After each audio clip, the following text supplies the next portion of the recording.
individually in 21, 22, 20. Okay, and now we are at 23rd point where we are going to discuss about 1 1 and onto function.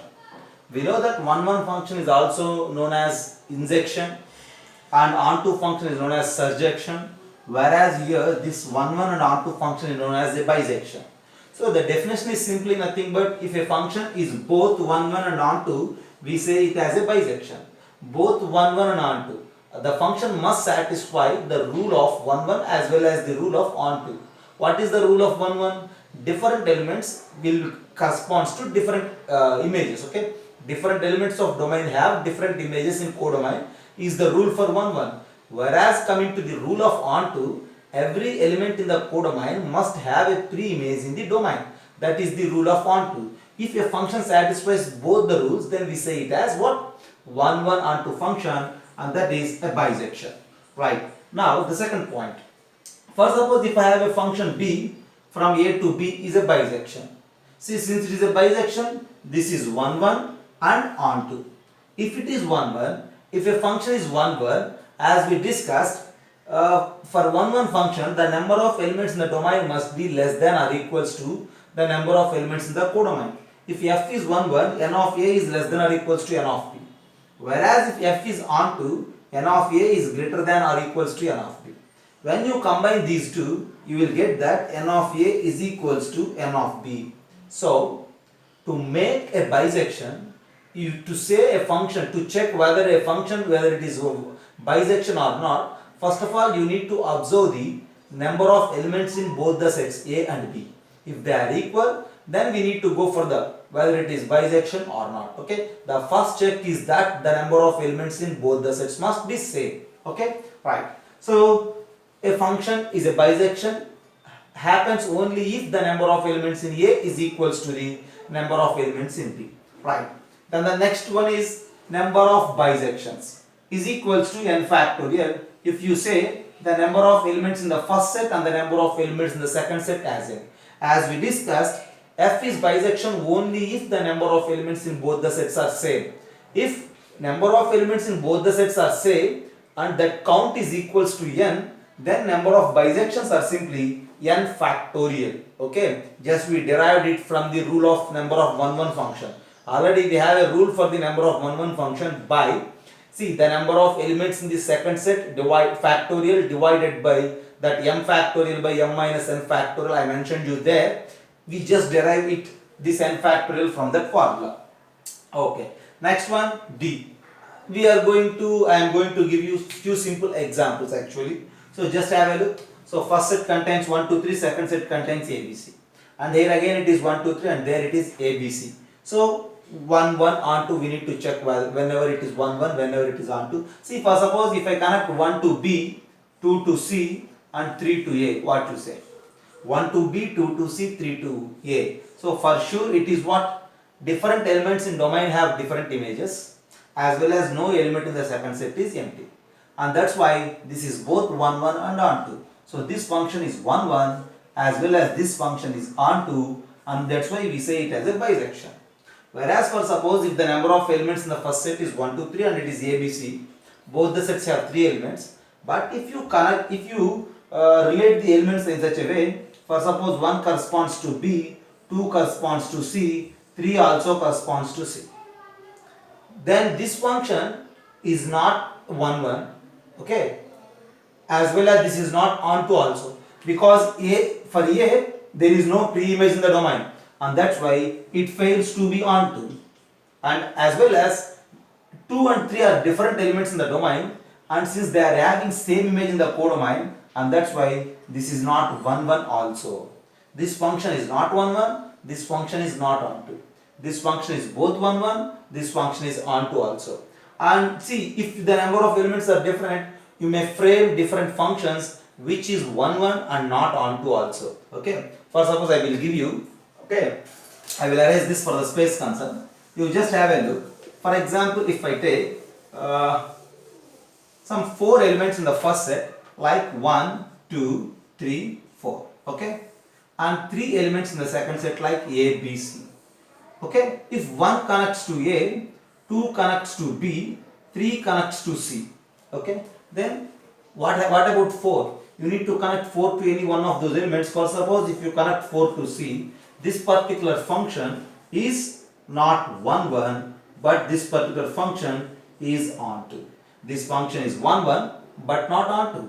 This function is both 1 1 and onto. This function is neither 1 1 nor onto. You just try to make a function which is onto but not 1 1. You just try in your own way, right? So these are few examples, and this is about the 1 1 and onto function. Okay, I will give you one more problem to check whether the function is 1 1 or not, whether the function is bisection or not. Okay, just have a look.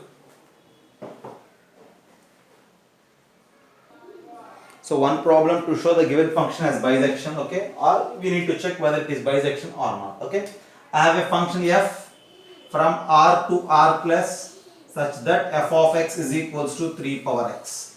The rule of the function is 3 power x. The domain is all the real numbers, whereas the codomain is the positive real numbers. We need to check whether this particular function is bisection or not. To say whether it is bisection or not, we need to check both 1 1 and onto conditions. Okay, so first of all, to check whether f is 1 1 or not. So what is the condition to check whether f is 1 1 or not?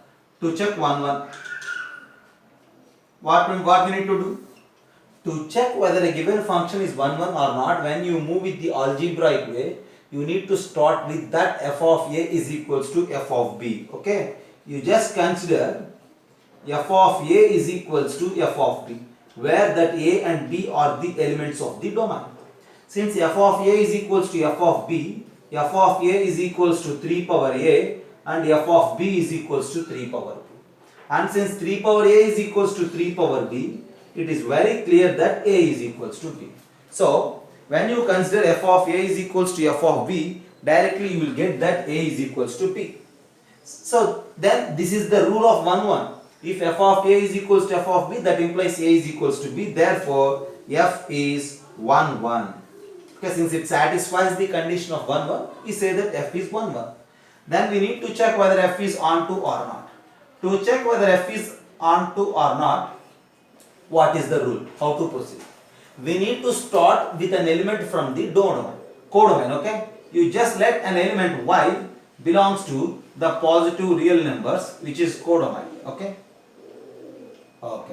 and now you need to check whether the corresponding element is there in the domain or not. For that, what you need to do? There exists some x such that f of x is equals to y. So for sure there is some x, but we are not sure whether that x is there in the domain or not. So we need to check that whether that x is there in the domain or not. Okay, such that f of x is equals to y. F of x is equals to 3 power x, and that 3 power x is equals to y.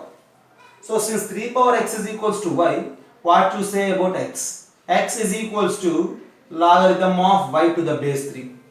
So if we have 3 power x is equals to y, then how can you express x as a subject? X is equals to logarithm of y to the base 3. Now just think about it.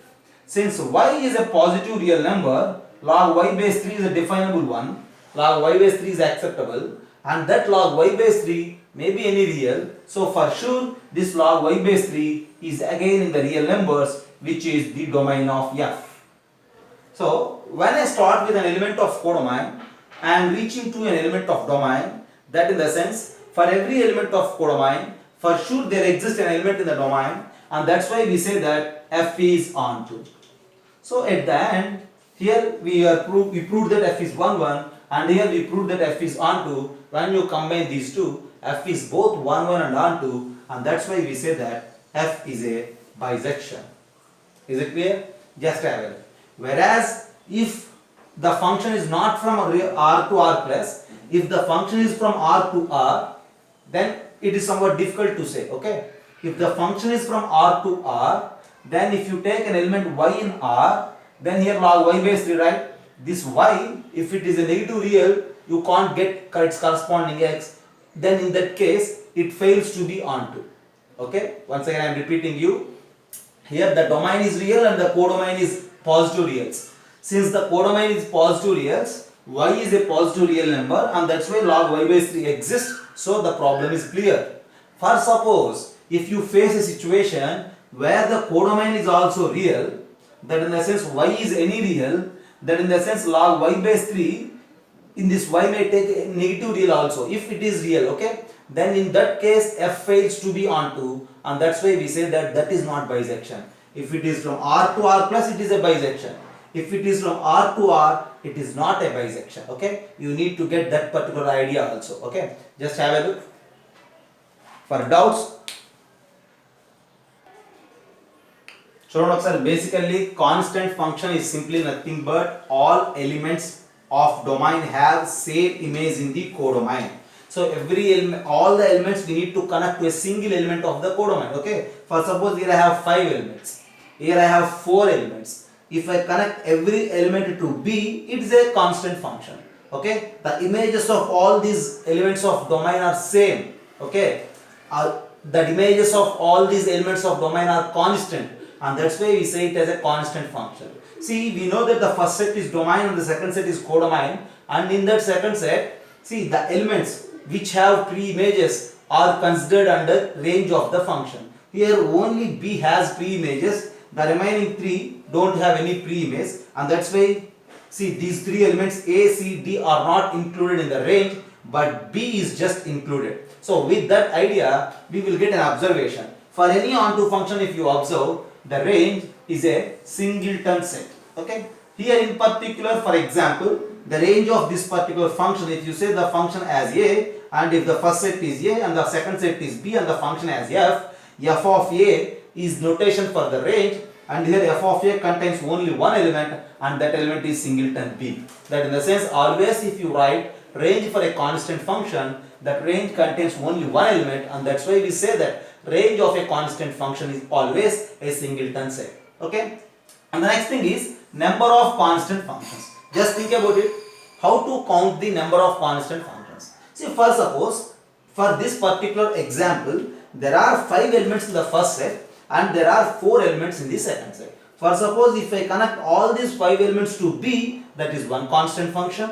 If I connect all these 5 elements to A, that is another constant function. If I connect all these elements to C, one more constant function. If I connect all these to D, that is one more constant function. We need to connect all these elements to a single element of the second set. That single element may be any element of the second set. So, as the number of elements in the second set, those number of constant functions are possible. So, the number of constant functions for any function from A to B is simply nothing but n of B. That is what? Number of elements of codomain. So counting the number of constant functions is simply number of elements of codomain for a function. Okay, just have a look.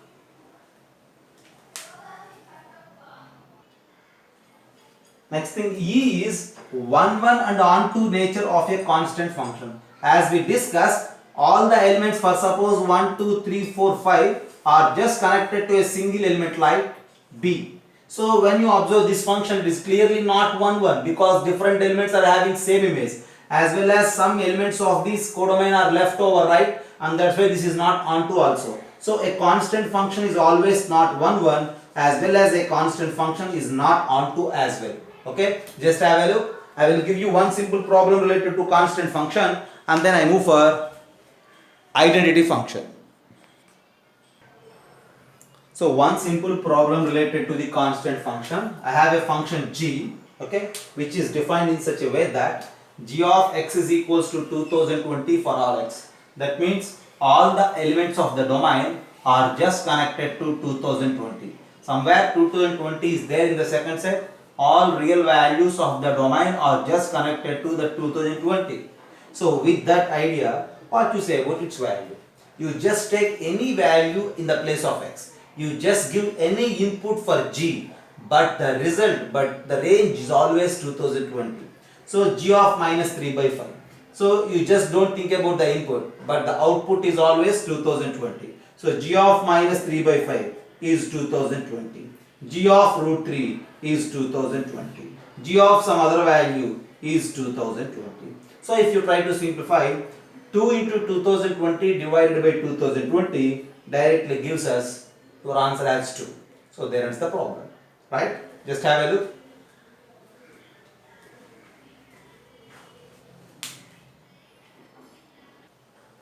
Just look there. So basically identity function is a function which is defined in such a way that that function is from the same domain to the same codomain such that f of x is equals to x. Every element just connects to itself. Every element just related to itself. That function is known as an identity function.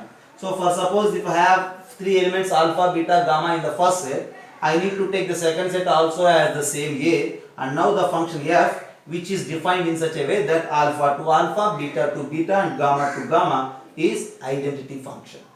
Okay, so this is an example for identity. For suppose if I change, if I connect alpha to beta and beta to alpha, then we don't say it as an identity.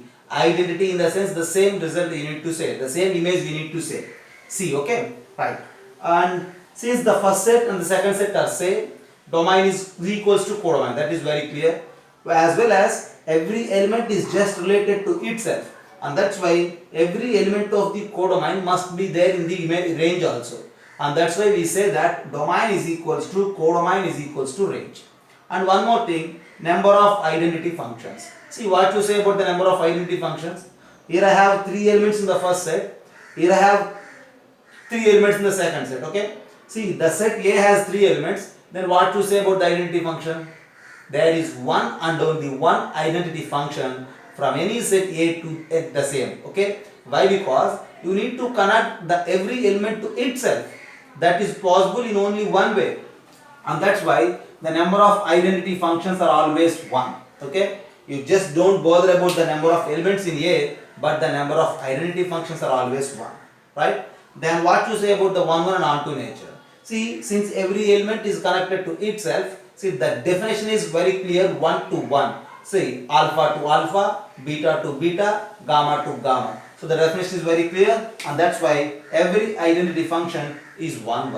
As well as both the sets contain same elements and no element in the second set have, see, every element in the second set must have a pre-image here. Okay, it is very clear because every element is just connected to itself. If you find any element in the second set, for sure it is there in the first set, and for sure there is a connection between those two, relation between those two, and that's why we say that identity function is onto as well. Just have a look. I will give you one simple problem on this identity again. So now I have a simple problem on identity. So h is a function, and as per definition it is identity because h of x is equals to x for all x. Since h of x is equals to x for all x, so every element has same image with respect to h. So what to say about h of minus 2020? Clearly it is minus 2020. And what to say about h of sin alpha? And clearly it is sin alpha. What to say about h of root x? And it is against the same root x you need to take. What to say about h of t? First of all, you just think about this one, h of t. So h of t is simply t. So now this outside of h and then t. h of t is again t because h just gives you the same input. Okay, if your input is t, output is also t, like that. Okay, h of t. Okay, and then what to say about h of 2? 2, h of 3, 3, h of 4, 4, and which is what? 5 by 4. So this is the way we need to solve simple problems related to the identity function. Just have a look.